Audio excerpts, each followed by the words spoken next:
I think it's so important to meet people where they're at. And I think, our students are at school.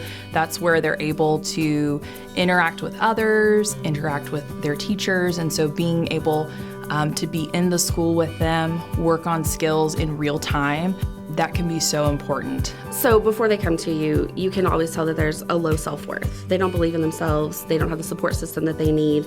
After they come in and visit with us and we do a few sessions, you can see an increase in that self-worth. You can see that they really believe in themselves again. They feel like somebody's listening to them. They feel validated in their feelings. We do everything with parent permission. That varies depending on the student and their needs. So we do have some students that we see a group setting that is all about working on knowing their self-worth and knowing that they are capable and courageous, young, developing teens that can do really amazing things. Well, we see a various amount of issues that our kiddos struggle with. We have a lot of kids that are dealing with high anxiety, whether it's separation anxiety from their parents or just being in a classroom setting or other issues outside of school that affect their level of anxiety. That's a big one for me in my schools. Meet with kids on a range of different topics. I've got kids that are dealing with grief. I've got kids that are dealing with ADHD. When I work with kiddos that have been struggling, sometimes just letting them be heard is a big thing that they can use, and that this is a place that they can express their feelings. So at some of our elementary schools, we have calming spaces or even what we call sensory rooms. And inside those rooms, there are all different kinds of sensory input tools that kids can use, just different things that can help bring a kid down whenever they are dysregulated.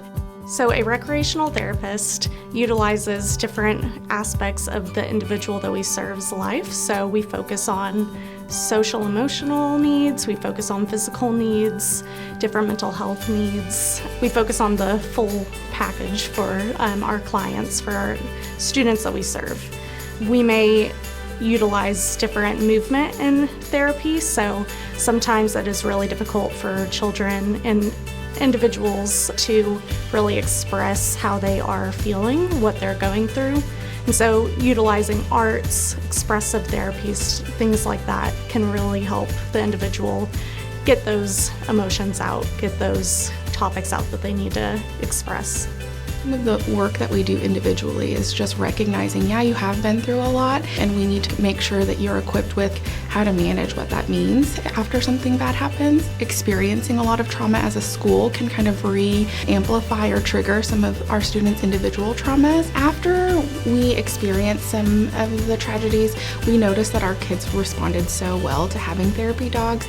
They were just able to distract from the moment and engage and be present and really just, connect with something. Because we found that it was so instrumental, we've really worked to have them there on campus more often. We do see a lot of students who are experiencing thoughts of suicide when our kids feel hopeless, and that's kind of when those suicidal thoughts come in because they don't really know what else to do or how to manage what they're experiencing, that we can kind of hold and carry that hope for them, and so that when they leave, they can kind of begin to kind of claim that hope and see some possibilities in their future.